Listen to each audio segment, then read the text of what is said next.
So YouTube family, ESPN have this big concoction building up where now them being the team, them being the people who said Shedeur was not going to be good or anything like that, now they're coming back in to save the day and lifting up Shedeur. We're about to break this video down the right way with receipts. We're going to break it down. We're going to look at it. Let me give you a snippet of what I'm speaking on. He's out reps during...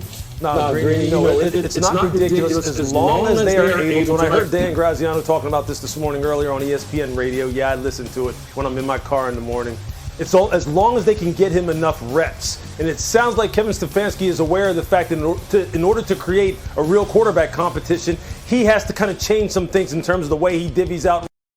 So you heard what Louis Riddick talked about. Now, I got two portions of this video. I just did an edited one where I broke it down to Louis Riddick's standpoint only.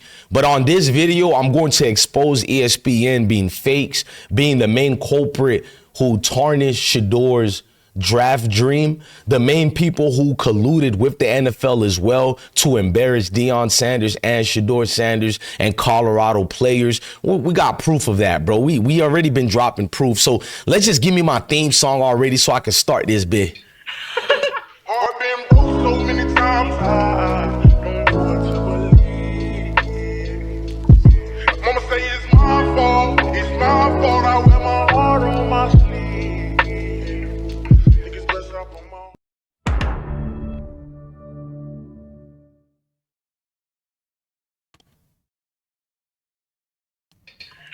So before I even propped up what we're about to watch, Louis Riddick, I did a video about him. Y'all can go check it out. I don't know which one's going to be uploaded first. I've been consistent for my supporters. I love our supporters over here at the I Smoke Hip Hop Live family.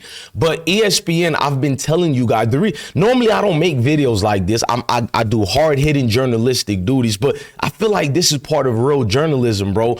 I've been showing you guys proof that ESPN for over 30 years has been the main talking piece who prints out and puts out these anonymous sources, which is made up.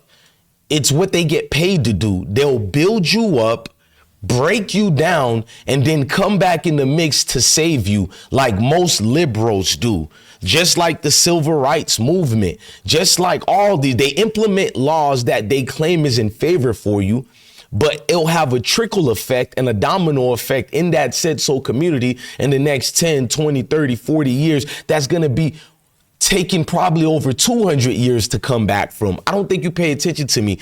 They give you poison to the point you get sick for over 40 years, and it's going to take you overwhelmingly over 200-300 years to get back healthy again. And that's what ESPN is in a nutshell. Now, pay attention to the garbage, the barrage of garbage, how they bring it up as if they're this good liberal people who love melanated folks, when this was the network that brought down Shedeur. This was the network every other day with a new story about Shedeur is not this, not that, a new anonymous source. No, if you're a real journalist, bruh, sometimes every anonymous source is not a good one to post, but yet here's ESPN with made up ones that has no credible source, no credibility to it at all. And we're going to say, yes, people can use anonymous sources, but ESPN should never be allowed to use anonymous sources again. But let's get to it so you can know what I mean. Reps during the preseason and during the offseason. If he can compete with Dylan Gabriel, if he can compete with Joe Flacco,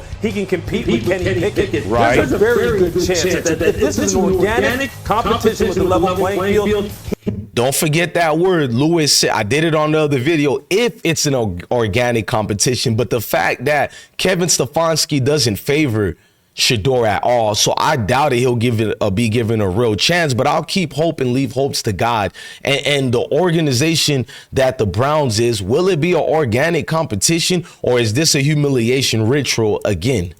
He can usually mini camp is just classroom stuff, very basic stuff, nothing really in terms of team competition. But he wanted Shedeur Sanders and Dylan Gabriel to be able to get some reps at a time of year when they weren't competing with veterans for those reps. So he's very... Yes, but notice Graziano, he always defends his fellow Mayo brothers. I actually like Graziano. To much avail, I'm not going to put words to him and say he's racist or this and that. I'm not some victim like Mayo people, because we're having a real life Mayo fatigue with these Mayo people. I'm not them at all. You see them in every single comment sections bitching and complaining about everything. But with Garzano, I kind of like him, y'all. I'm not going to lie to y'all, but he lied right there, bro, because Kevin Stefanski hasn't been given a favorable chance through the reps with Shedeur and Dylan, because even the reporters complained about that. All I've been dropping is receipts after receipts after receipts. Let's go.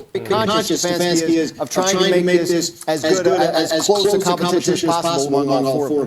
Why did he have to say it like that? Stefanski is trying to make it as close as a competition as possible. If it's a real competition, why do you have to make it as close? Organically, it'll just be a real competition. But when you have to force it, there lies the ulterior motives, ESPN. Going down with the ship with my friend Mel Kiper on this one. He is the most underdrafted. This is an ESPN bet. They only won 5 games last year. So someone... Line, and then the work that they did in the draft, and we were there on the desk and we saw it. Okay, I'm not going to watch the rest of this. It was more me just seeing how deeper they went in on it. But as you guys can see, they didn't go too deep on it and indulge into it. So what I'm basically telling you is ESPN has always been the culprits. They've always been the bad guys. And that's the problem. Conservatives are the heroes, not the step-and-fetching conservatives who have to tell everybody, I'm a black conservative. No, I'm just a conservative, bro. If I uttered the word black conservative before, it was either to describe something to people, but also to separate myself from other quote-unquote black conservatives. You're either conservative or you're not. You don't have to add the racial aspects to it. And I like traditional values of things. You get what I'm saying?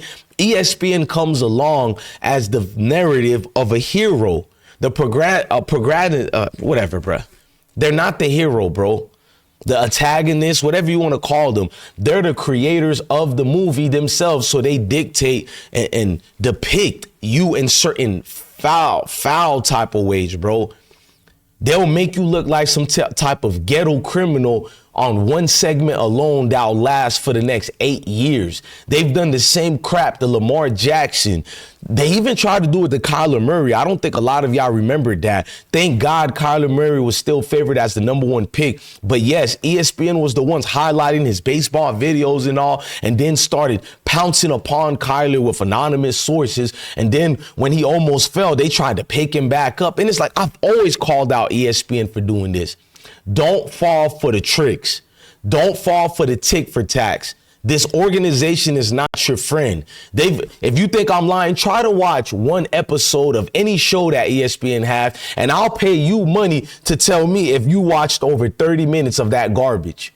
Tell me if your spirits didn't feel wrong when you see nothing but actors in front of that camera, from Bomani Jones to all of these scrubs. Tell me if I'm lying, bro. It's something demonic about ESPN, something spiritually that's not well with us when you watch that network.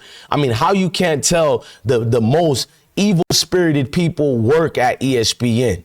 Unfortunately, some good people are working there as well, but this is why they don't last long over there. And then even the ones who do the biddings of the demonic characters, they don't last long either, because ESPN definitely cleans house once every year. They do a big wholesale of cleaning a house. They get rid of about 200-300 employees every year.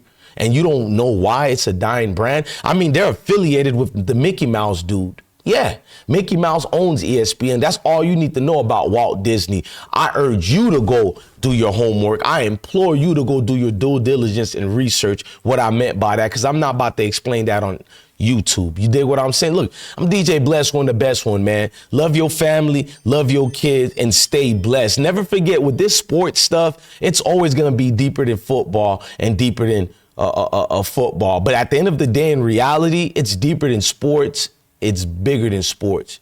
And on that note, don't let that slip over you.